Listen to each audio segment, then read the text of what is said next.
बच्चों नमस्कार। साक्षी 247 में आप सभी लोगों का स्वागत एवं अभिनंदन है। बच्चों, पिछले सेशन में हम लोगों ने विभाज्यता के नियम और उससे संबंधित कुछ प्रश्नों का अध्ययन किया था। आज उसी कड़ी में आज हम लोग यूनिट डिजिट यानी इकाई अंक के बारे में बात करेंगे और समझेंगे कि परीक्षाओं में किस तरह के प्रश्न इकाई अंक से संबंधित आते हैं और उससे किस प्रकार से टैकल किया जाता है। तो आइए देर न करते हुए इस सेशन की शुरुआत करते हैं।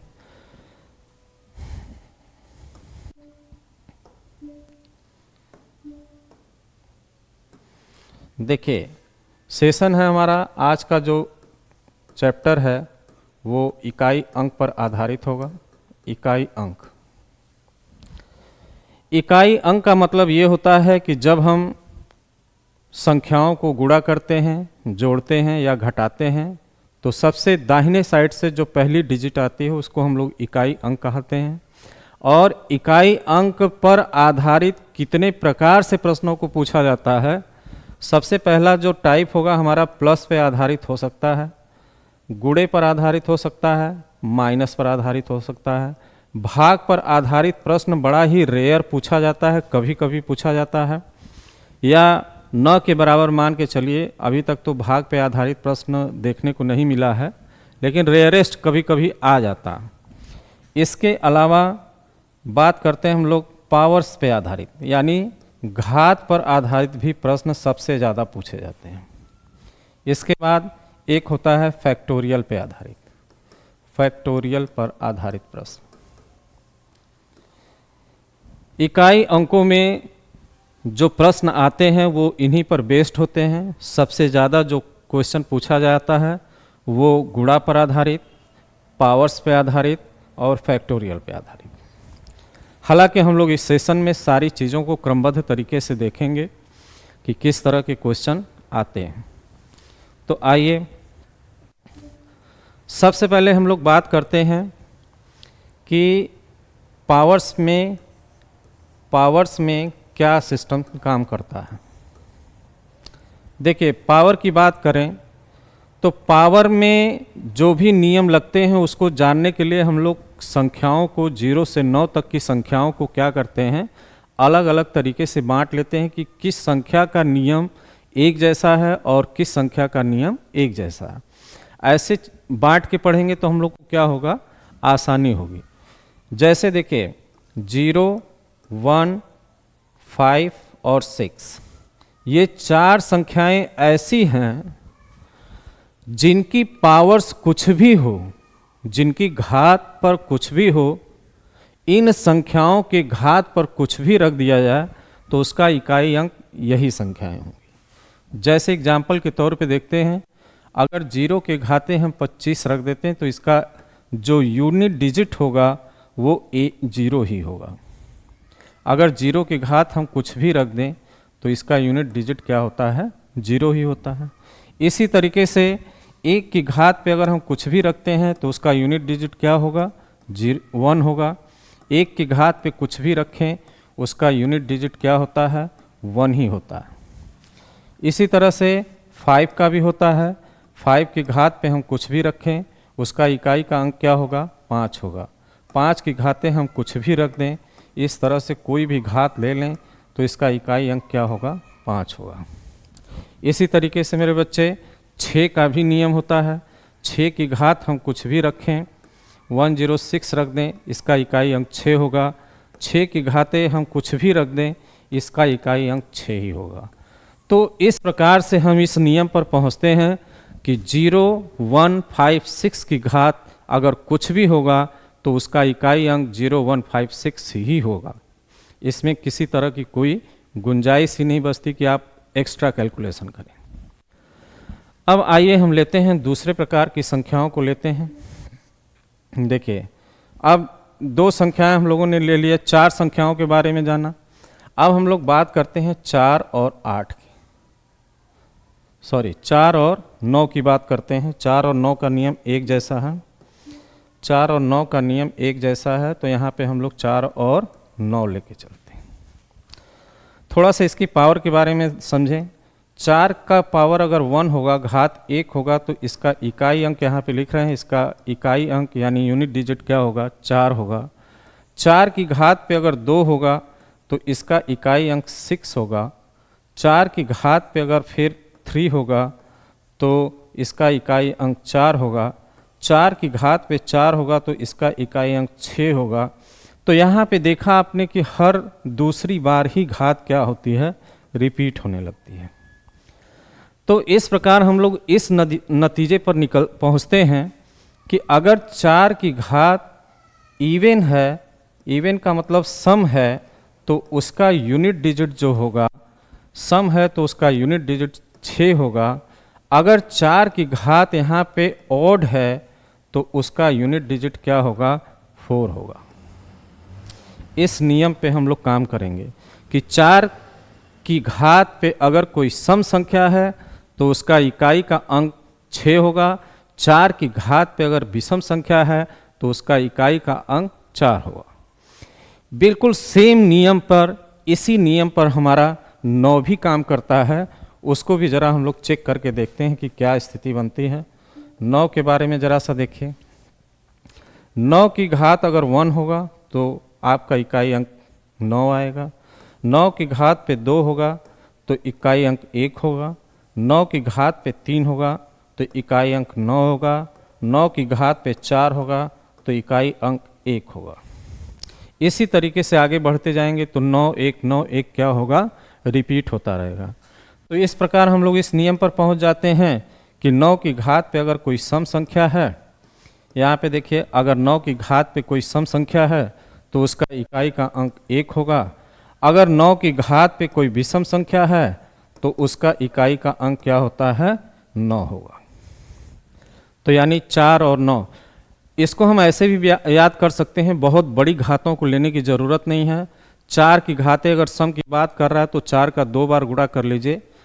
4 4 × 4 बराबर 16 होगा तो उसका इकाई अंक क्या होगा, 6 होगा। अगर विषम की बात करता है तो 4 को केवल एक बार गुणा करिए, 4 का 1 में गुणा करिए तो इकाई अंक क्या होगा, 4 होगा। 9 की पावर सम की बात करता है तो 9 × 9 81 होगा, उसका इकाई अंक 1 होगा। और विषम की बात करता है तो 9 × 1 बराबर 9 होगा। इस नियम को हमें याद करके चलना होगा। इससे हमारा कैलकुलेशन क्या होता है, फास्ट होता है। हालांकि इसके अलावा मैं आप लोगों को एक, जिसको ये समस्याएं हैं कि हम ये अलग अलग चीज़ें नहीं याद कर सकते हैं, उसके लिए हम एक यूनिवर्सल नियम बताएंगे जो सब पे लागू हो। एक ही नियम सारे संख्याओं की घात पर लागू होता है, वो नियम हम आप लोगों को बताएंगे लास्ट में। तो आइए चलिए देखते हैं। अब हमने ये देखा कि 0 1 5 और 6 का नियम देखा, 4 और 9 का नियम देखा। इसके अलावा हमारे पास संख्या बच गई 2 3 7 और 8। अब इन 4 संख्याओं के नियम एक जैसे, इन 4 संख्याओं का नियम एक तरह था, इन 2 संख्याओं का नियम एक जैसा था, और इन 4 संख्याओं का नियम भी एक जैसा। देखिए कैसे। अब इसकी साइक्लिसिटी की बात चलेगी। जैसे अगर हम 2 की घात पे 1 लें तो इसका इकाई अंक 2, 2 की घाते 2 लें तो इसका इकाई का अंक 4, 2 की घाते 3 लें तो इसका इकाई का अंक 8, 2 की घाते 4 लें तो इसका इकाई का अंक 6। इसी तरह से आगे देखिए, 2 की घाते 5 लें तो इकाई का अंक 2, 2 की घाते 6 लें इकाई का अंक 4, 2 की घात पे 7 लें इसका इकाई का अंक 8, 2 की घाते 8 लें इसका इकाई का अंक 6। तो आपने क्या देखा, यहाँ पे देखिए हर चौथी बार घातें क्या होती हैं, रिपीट होने लगती हैं। देखिए इसके बाद 4 के बाद 4, हर चौथी बार घात क्या होती है, रिपीट होती है। तो इसका मतलब ये है कि जो दो की साइक्लिसिटी है वो 4 है। यानी पावर जब 4 होती है तो घात हर बार क्या होती है, चौथी घात के बाद वो पहला वाला रिपीट होने लगता है। जैसे आपने देखा जो 2 की घाते 1 का मान है वही 2 की घाते 5 का मान है, जो 2 की घाते 4 का मान है वही 2 की घाते 6 का मान, 2 की घाते 3 का मान 2 की घाते 7 के बराबर है, 2 की घाते 4 का मान 2 की घाते 8 के बराबर। यानी चौथी बार घात क्या होती है, यूनिट डिजिट क्या होता है, बार बार रिपीट होने लगता है। तो इसलिए इसकी साइक्लिसिटी हम लोग क्या निर्धारित करते हैं, इसकी साइक्लिसिटी हम लोग निर्धारित करते हैं कि हर चौथी बार घात रिपीट होने लगती है, इसलिए इसको इसकी पावर जब भी आएगी, जैसे अगर यहाँ पे देखिए समझिए इस चीज़ को कि अगर 2 की पावर 26 की बात करें कि इसका यूनिट डिजिट क्या होगा, तो सबसे पहले हमें इस 26 को क्या करना होगा, 4 से भाग देना होगा। तो 4 छक्का 24, 2 की घाते शेष कितना बचा 2, तो यहाँ 2 की घाते 2 का इसका इकाई अंक क्या आएगा 4। अगर हम कहते कि 2 की घाते 1224 का इकाई अंक बताइए, तो सबसे पहले 4 से भाग देंगे। इस पूरी संख्या को पावर्स को भाग देने की ज़रूरत नहीं है, सिर्फ 24 को ही भाग दे के चेक करेंगे। तो यहाँ पे देखिए जब 24 को भाग देंगे 4 से तो कट जाएगा, यानी शेष कुछ भी नहीं बचेगा, और जब शेष कुछ नहीं बचेगा तो उसकी घात 4 मानते हैं। अब 2 गुना के 4 हो जाएगा, 2 गुना 4, 4 चौक 16, इसका मतलब 2 की घाते 4 का इकाई अंक जो होगा वो 6 होगा। यहाँ पे देखिए ये बात लिखी हुई है। इस तरह से ये 2 का भी नियम होता है, 3 का सेम नियम होता है, 4 का भी होता है, 2, 3, 7, 8 का जो नियम होता है वो सेम, उसकी साइक्लिसिटी 4 होती है। यानी 2, 3, 7, 8 की घात पे अगर कोई भी अंक हो तो हमें 4 से भाग दे के ये चेक करना होगा कि शेष क्या बचता है। शेष बचता है तो संख्या की नई घात वो चढ़ाते हैं, अगर शेष कुछ नहीं बचता है तो संख्या की घात 4 मान लेते हैं। इस तरह से आप चाहें तो इसके बाद हम लोग चेक कर सकते हैं 3 का भी। देखिए 3 की घाते 1 बराबर इकाई अंक 3, 3 की घाते 2 का 9, 3 की घाते 3 का 7, 3 की घाते 4 का 1 और 3 की घाते 5 का 3, 3 की घाते 6 का 9, 3 की घाते 7 का 7, 3 की घाते 8 का 1। तो यहाँ पे भी देखिए साइक्लिसिटी 4 की ही चल रही है। 3 के बाद हर यहाँ पे देखिए चौथी संख्या आपकी रिपीट हो रही है, यहाँ पे हर चौथी घात क्या होती है, रिपीट हो जाती है। तो इसका मतलब ये है कि 3 का अगर पावर कुछ भी हो तो हमें 4 से ही भाग दे के चेक करना होगा।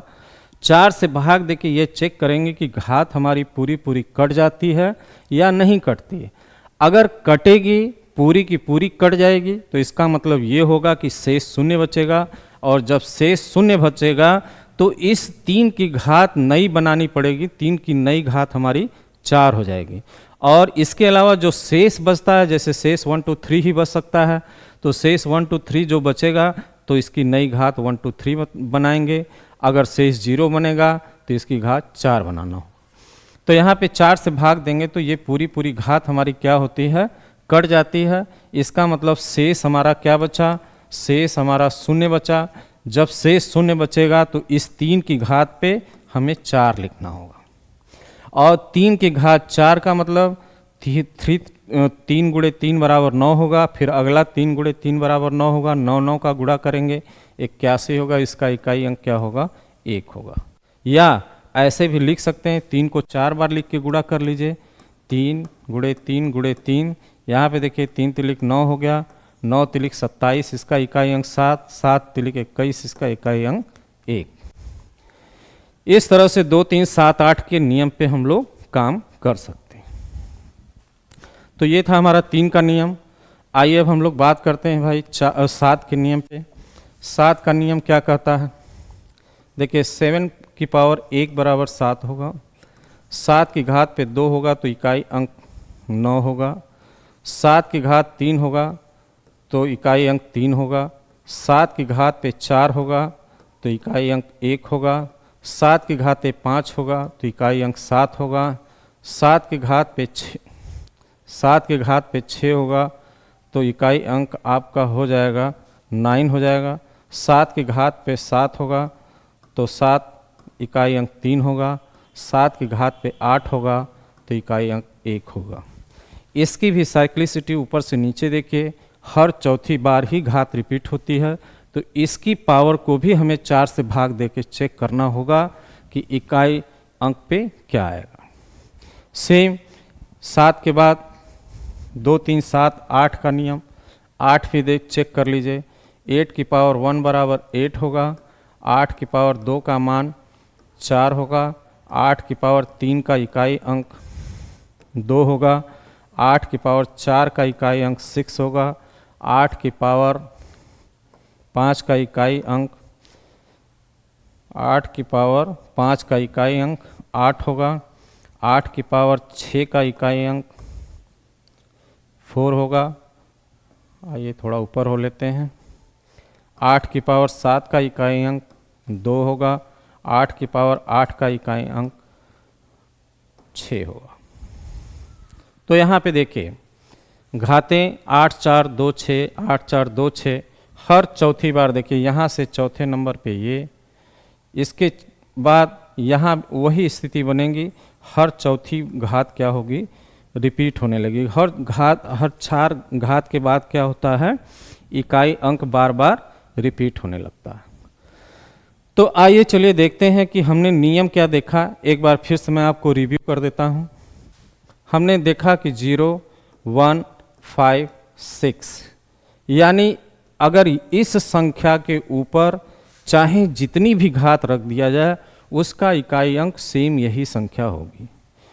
4 और 9 के हमने क्या नियम पढ़ा, 4 और 9 का हमने क्या नियम पढ़ा, 4 और 9 का जो हमने नियम पढ़ा कि 4 की घात पे अगर कोई सम संख्या आएगी तो हमने कहा इसका इकाई अंक 6 होगा।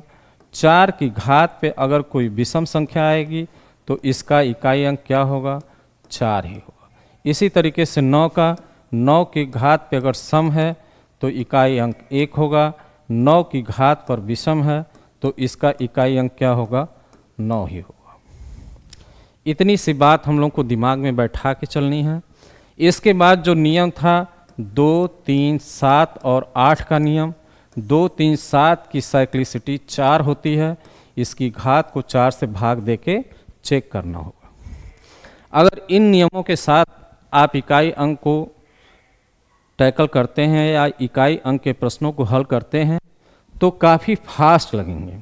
इसके अलावा इन नियमों के अलावा अगर किसी बच्चे को ये नियम समझने में अगर दिक्कत होती है कि भाई हम अलग अलग याद करते हैं, तो अलग अलग याद करने से बचने के लिए क्या करना होगा, यूनिवर्सल ये मान के चलिए, यूनिवर्सल जो नियम है वो ये है कि सबकी साइक्लिसिटी 4 मानिए, सबकी साइक्लिसिटी क्या मानिए, 4 मानिए, सबकी साइक्लिसिटी क्या होगी, 4 होगी। इसका मतलब ये हुआ कि 0 से लेके 9 तक की संख्या की घात पे चाहे कोई भी अंक आ जाए उसको हम 4 से भाग देकर चेक करेंगे और जो शेष बचेगा उसको संख्या की नई घात बनाएंगे। अगर शेष 0 बचेगा तो उस संख्या की नई घात हमको 4 रखनी होगी। इस नियम से सारे प्रश्नों को हल कर सकते हैं। ये एक यूनिवर्सल नियम है, लेकिन यूनिवर्सल नियम से सवाल को लगाने में समय ज़्यादा लगता है, क्योंकि उस नियम से लगाएंगे तो आपके सवाल बहुत तेज़ी से हल होंगे। तो ये हमारे सारे नियम थे। आइए अब कुछ क्वेश्चन को देखते हैं कि ये क्वेश्चन किस प्रकार से लगेंगे। पहला क्वेश्चन क्या कहता है कि 564 यानी 564 की घातें 565 घात पे नहीं है, गुणे में है, 564 गुणे 565 गुणे 246 गुणे 98 94 गुणे 26 54 गुणे 137 के गुणनफल में इकाई अंक क्या होगा। तो यहाँ पे देखिए, ऐसे प्रश्नों को हल करने के लिए हमें क्या करना होगा, थोड़ा सा देखिए इस तरह के क्वेश्चन को। यहाँ पे चूंकि 4 आया, ये 5 आया, 5 और 4 का गुणा होगा तो 20 होगा। अगर गुणे में किसी भी एक गुणनफल का इकाई अंक 0 आता है तो बाकी के सारे गुणनफल में क्या हो जाएगा, इकाई अंक 0 हो जाएगा। तो इस प्रश्न का उत्तर क्या होगा, 0 होगा। बात समझ में आई। देखिए 5 के साथ अगर हम किसी भी सम संख्या का गुणा कर दें। सम में क्या होता है भाई, 2 हो सकता है, 4 हो सकता है, 6, 8। ये अगर सम का गुणा करेंगे तो उसका इकाई अंक सदैव क्या होता है, 0 आएगा। अगर 5 के साथ किसी सम संख्या का मल्टीप्लिकेशन करेंगे तो उसका इकाई अंक हमेशा 0 ही आएगा। ये किस में होगा, गुणे में। अब देखिए यहाँ पे 5 था, 5 के साथ ये भी सम था, 5 के साथ ये भी सम है, ये भी सम है, ये भी सम है। और इसका दूसरा नियम ये कहता है कि भाई 5 के साथ किसी भी विषम संख्या का अगर गुणा करते हैं तो जब विषम संख्या का गुणा करेंगे तो उसका इकाई अंक सदैव क्या आता है, 5 आता है। यानी 5 के साथ जब सम का गुणा होता है, सम संख्या का गुणा होता है, तो इकाई अंक मेरे भाई क्या बन जाता है, 0 बन जाता है। और 5 के साथ अगर किसी विषम संख्या का गुणा होता है तो इकाई अंक क्या बनता है, 5 ही बनता है। आइए क्वेश्चन नंबर 2 देखते हैं। देखिए क्वेश्चन नंबर 2 क्या कहता है। इसमें भी सारे के सारे जो चिन्ह हैं वो गुणा के हैं। और यहाँ पे देखिए अगर 1 है, 1 का इस 5 से गुणा होगा तो इकाई अंक 5 आएगा। और 5 से इस 3 का गुणा होगा तो इकाई अंक 5 तिहाई 15 सारी विषम संख्या है। 5 का अगर विषम संख्या से गुणा होगा तो उसका इकाई अंक क्या होगा, 5 ही होगा। कितनी आसानी से इन प्रश्नों को हम लगा सकते हैं, इसमें कोई भी बड़ी बात नहीं। आइए इस क्वेश्चन को देखिए। कहता है कि सभी अभाज्य संख्याओं के गुणनफल का इकाई अंक क्या होगा। इस प्रश्न को थोड़ा सा पढ़ लीजिए। कह रहा है कि सभी अभाज्य संख्याओं के गुणनफल का इकाई अंक क्या होगा।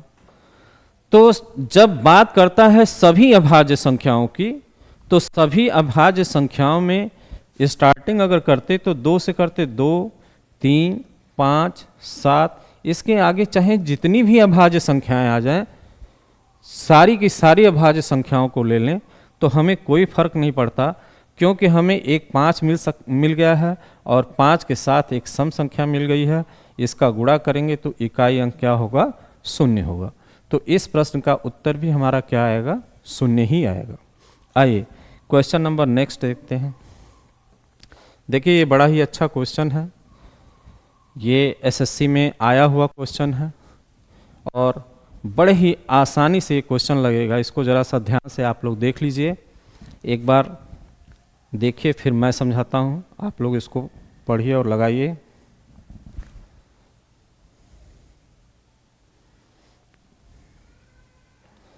चलिए देखिए, अब यहाँ पे देखिए ये कहता है कि 833 गुणे 856 गुणे 43n का इकाई अंक कहता है कि n+2 हो। इकाई अंक क्या हो इसका, n+2 हो। तो यहाँ से देखिए इससे हमें मतलब नहीं है, इसका इकाई अंक 3 है, इसका इकाई अंक 6 है, गुणा करेंगे 18 होगा। इसका भी इकाई अंक क्या है, 8 है। 8 का इस n से गुणा करेंगे तो 8 गुणे n हो जाएगा। और बताता है कि ये जो बराबर इकाई अंक दोनों के बराबर होने चाहिए, यानी इसका मतलब जो n+2 का इकाई अंक होगा वही 8n का भी इकाई अंक होना चाहिए। तो ऐसे में अगर हम विकल्पों का सहारा ले लें, अगर यहाँ पे 2 रखते तो क्या होता, 8 दूना के 16, इसका इकाई अंक 6 होगा, उधर 4 होगा, आपस में मैच नहीं कर रहा है। 3 लेंगे तो 8 तिलिक 24 हो जाएगा, यहाँ 3 2 5 ये बराबर नहीं हो रहा है। 8 चौक 32, 4 2 6 ये बराबर नहीं होगा। अगर हम विकल्प को 6 रखें तो n का मान अगर 6 रखते हैं तो 8 गुणे 6 हो जाएगा, इधर 6 + 2 हो जाएगा। तो इधर का इकाई अंक 8 आएगा और इधर 48 की वजह से इसका भी इकाई अंक 8 होगा। दोनों तरफ इकाई अंक मैच कर गया, इसलिए इस प्रश्न का उत्तर क्या होगा, 6 होगा। ये बड़ा ही सुंदर सवाल था और एसएससी में पूछा गया ये सवाल है। आइए क्वेश्चन नंबर नेक्स्ट देखते हैं। अब देखिए पावर की बात आ गई। पावर वाले प्रश्नों को मैंने बताया था, सारे नियम मैंने बता रखे हैं और उनको थोड़ा सा अगर आप दिमाग में लाएंगे तो प्रश्नों के उत्तर बड़े ही आसानी से मिलेंगे, इसमें आपको कोई असुविधा नहीं होगी। चलिए देखते हैं। हमने कहा था कि भाई 2, 3 और 7, 8 की साइक्लिसिटी 4 होती है। तो यहाँ पे इस 4 से हमको कोई मतलब नहीं है। 3 की घात पे 3 की घात पे 46 आएगा। यहाँ पे अगर हम 4 से इसको भाग देते हैं तो हमारा शेष कितना बचेगा, 2 बचेगा, और 3 की घात पे 2 रखेंगे। जब 3 की घात पे 2 रखेंगे तो इसका मतलब ये होगा 3 गुणे 3, यानी इकाई अंक कितना आएगा, 9 आएगा। इस प्रश्न का उत्तर क्या होगा, 9 होगा। देखिए 2, 3, 7, 8 की जो साइक्लिसिटी है वो भाई क्या है, 4 से भाग दे के हमको चेक करना था। तो घात को यानी पावर को हम 4 से भाग दिए तो शेष हमारा, इस पावर को 4 से भाग देने पे शेष कितना बचा था, 2 बचा था। तो इसलिए हम 3 की जो नई घात थी उसको हमने क्या बना दिया, 3 की घाते 2। 3 की घाते 2 का मतलब 2 बार गुणा होगा, 3 गुणे 3 होगा, इसलिए इसका इकाई अंक 9 होगा। आइए नेक्स्ट क्वेश्चन की तरफ चलते हैं। यहाँ पे कह रहा कि 4 की घात पे 63 है, उसका इकाई अंक बताइए क्या होगा। अब हमारा नियम याद करिए। अगर जिसको नियम याद होता तो इसको माइंड में ही कैलकुलेशन कर सकते थे। जैसे इसका हमने कहा था 4 और 9 का नियम क्या बताया था, 4 पे अगर सम है तो यूनिट डिजिट 6 होगा। 4 की पावर अगर विषम है तो यूनिट डिजिट क्या होगी, 4 ही होगी। 9 पे सम है तो क्या होगा, 1 होगा, और विषम है तो क्या होगा, 9 ही होगा। अगर इस नियम को आप याद करके रखते हैं तो बहुत अच्छा। अगर याद नहीं रहता तो घबराने की ज़रूरत नहीं है। हमने एक यूनिवर्सल नियम भी बताया है। इसका एक सामान्य सा नियम यह है कि सारी संख्याओं की घात पे चाहे कुछ भी हो, अगर उसको आप 4 से भाग दे देते हैं तो किसी प्रकार की कोई समस्या नहीं होगी। तो यहाँ पे देखिए इस 4 की घात पे ये 63 कैसा है, एक विषम संख्या है, और 4 की घात पे जब विषम होगा तो उसका यूनिट डिजिट 4 होगा, इसलिए इसका उत्तर 4 आएगा। आइए नेक्स्ट क्वेश्चन देखते हैं। नेक्स्ट क्वेश्चन क्या कहता है, इसके बाद ये क्वेश्चन है 9 की घाते 64 का इकाई अंक। मैंने बताया था कि 9 की घात पे अगर सम है तो इकाई अंक 1, विषम है तो इकाई अंक 9। यहाँ पे संख्या कैसी है, सम है तो इसका इकाई अंक क्या होगा, 1 होगा। यहाँ तक किसी को कोई दिक्कत हो तो बताइए। आप लोग कमेंट करके देख सकते हैं, हमें समस्या का बता सकते हैं कि इस तरह की समस्याएं आ रही हैं, तो मैं आपके कमेंट पे ज़रूर जवाब दूंगा और देखूंगा कि किस तरह की आप लोगों के सामने समस्याएं हैं, उस तरह से हम लोग प्रश्नों को हल करेंगे। आइए अब देखिए, ये क्वेश्चन भी बड़ा सुंदर क्वेश्चन है। यहाँ पे देखिए इस 4 से हमको कोई मतलब नहीं है, इस 2 से कोई मतलब नहीं है।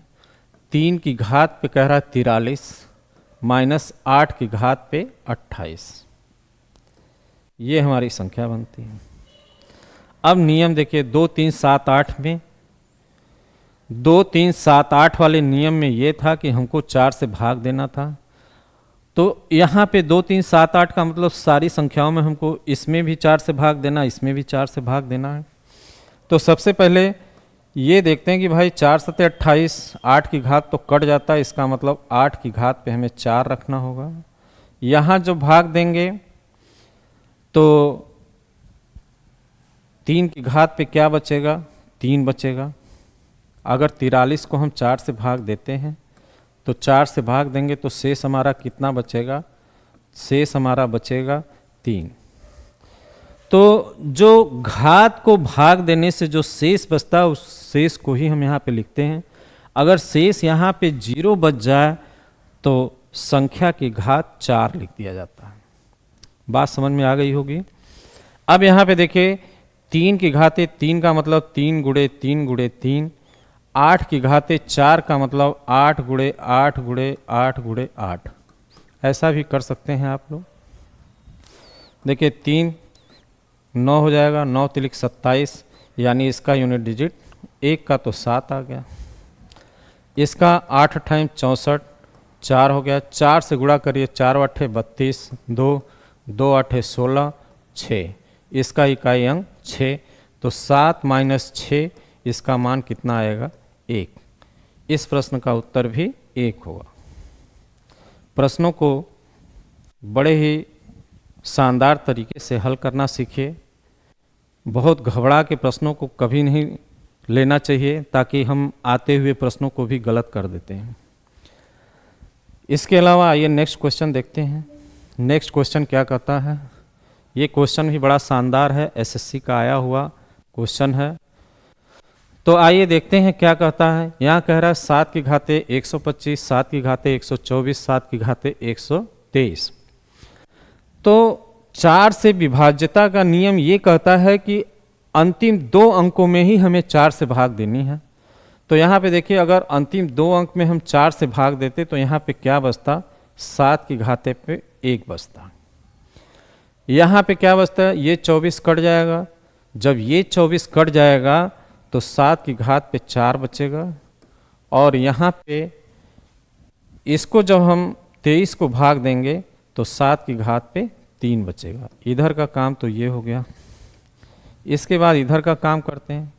ये देखिए 4 से कट जाएगा, तो चूंकि 4 का नियम है, तो 4 और 9 वाले में मैंने आप लोगों को बताया था, उस नियम का प्रयोग करेंगे तो आपको भाग देने की ज़रूरत नहीं पड़ेगी।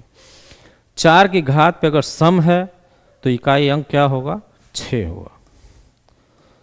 और 4 की घात विषम है तो इकाई अंक 4 होगा। 4 की घात पे सम है तो इकाई अंक 6 होगा।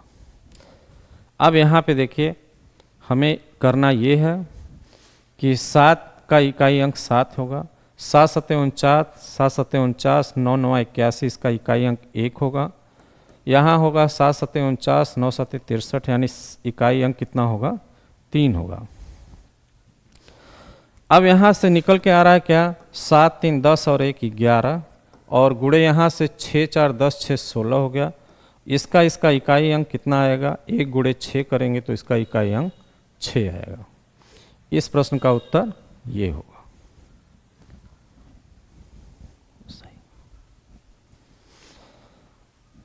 तो देखिए, ये प्रश्न देखने में काफ़ी भड़कीला लग रहा था, लेकिन नियमों का अगर प्रयोग करना जानते हैं, नियमों का अगर आप प्रयोग करेंगे गणित में, तो प्रश्न आसानी से कम समय में आते हैं। गणित की देखिए एक विडंबना ये होती है कि यदि आप प्रश्नों को हल करते हैं और समय ज़्यादा लगाते हैं तो आपको गणित आने का कोई मतलब नहीं होगा। कंपटीशन में इसका कोई फ़ायदा नहीं मिलता। अगर आप गणित लगाते हैं और निर्धारित समय के अंदर ही उत्तर को आप निकाल लेते हैं या प्रश्न को हल कर लेते हैं, तो उस गणित लगाने का कंपटीशन में आपको फ़ायदा मिलेगा। नहीं तो क्या होगा? फिर उसी तरीके से आप रह जाएंगे, सिलेक्शन कोई और ले लेगा, आपको कोई फ़ायदा नहीं होगा। आइए इस क्वेश्चन को देखते हैं। सबसे पहले तो यहाँ से हम ये देखेंगे कि इससे हमको मतलब नहीं है, इससे मतलब नहीं है, इससे मतलब नहीं। अब मतलब है क्या? 3 की घाते 1632 से, और बीच में प्लस है 4 की घाते 1632 है, और प्लस 5 की घाते 1632 है।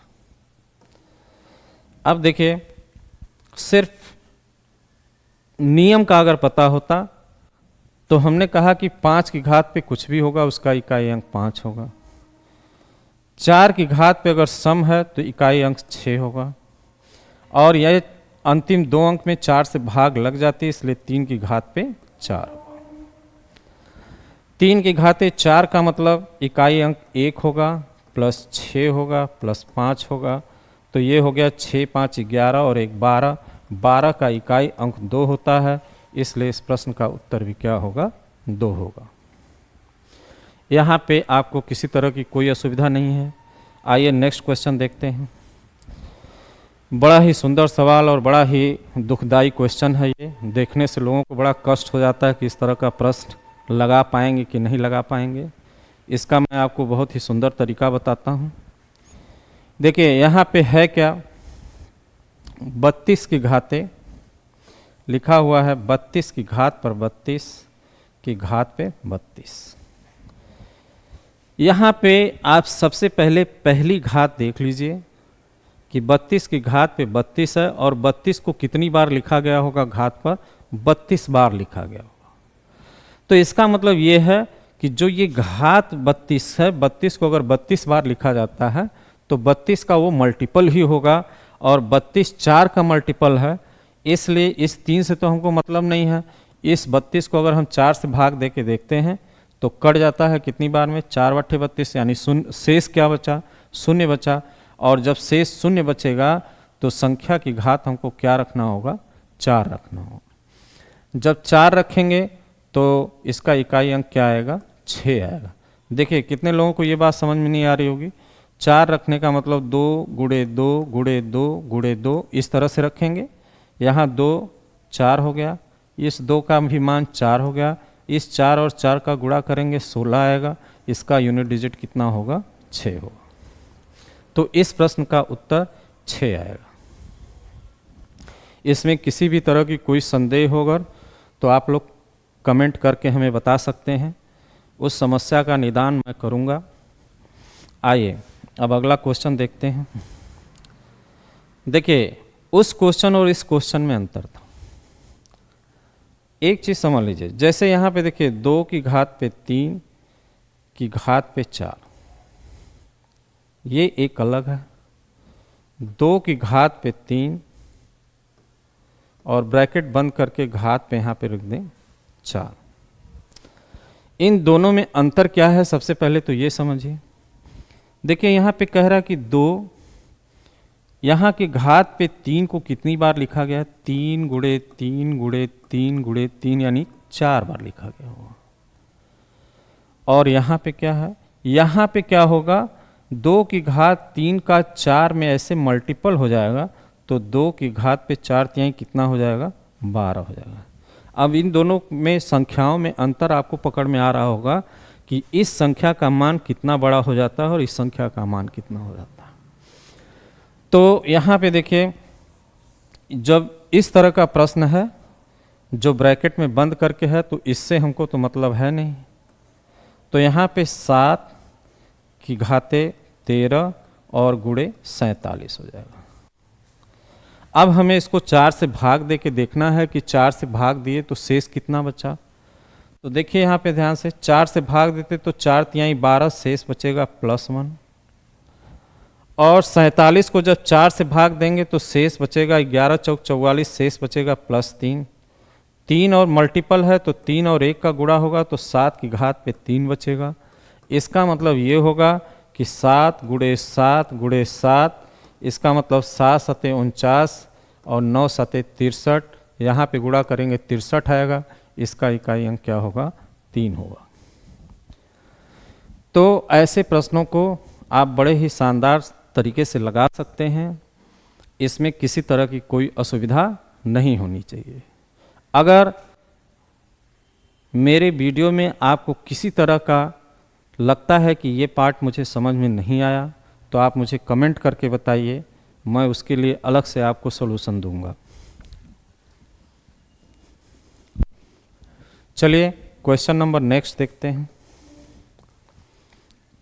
ये फैक्टोरियल पे आधारित प्रश्न है और फैक्टोरियल पे आधारित प्रश्नों को हम लोग बड़े ही आराम से हल करेंगे। आइए चलिए देखते हैं कि फैक्टोरियल का मान क्या कहता है। फैक्टोरियल 0 का मान 1 होता है, फैक्टोरियल 1 का मान 1 होता है, फैक्टोरियल 2 का मान 2 × 1 बराबर 2 होगा, फैक्टोरियल 3 का मान क्या होता है, 3 × 2 × 1 = 6 होगा, फैक्टोरियल 4 का मान क्या होगा, 4 × 3 × 2 × 1 होगा, यानी 24 होगा। फैक्टोरियल 5 का मान क्या होगा, 5 × 4 × 3 × 2 × 1, यानी 5 चौक 20, 60 दूना 120, इसका मान 120 होगा। इसका मतलब ये है कि जब हम फैक्टोरियल 5 या फैक्टोरियल आगे बढ़ते हैं, फैक्टोरियल 6 की बात करते हैं, तो 6 × 5 × 4 × 3 × 2 × 1 होगा, यानी यहाँ से देखिए इस 5 के बाद कोई न कोई एक सम संख्या मिलती आएगी, कोई न कोई एक सम संख्या मिलेगी, जिसकी वजह से इसका यूनिट डिजिट क्या होने लगेगा, 0 होने लगेगा। तो इसका मतलब ये है कि 5 या 5 से आगे कोई भी फैक्टोरियल होगा, 5 या 5 के आगे कोई भी फैक्टोरियल होगा तो उसका इकाई अंक 0 होगा। इसका मतलब हमें कैलकुलेशन कितने तक करना है, केवल 4 तक का ही कैलकुलेशन करना है, और 4 तक के कैलकुलेशन हम बड़े आराम से कर सकते हैं।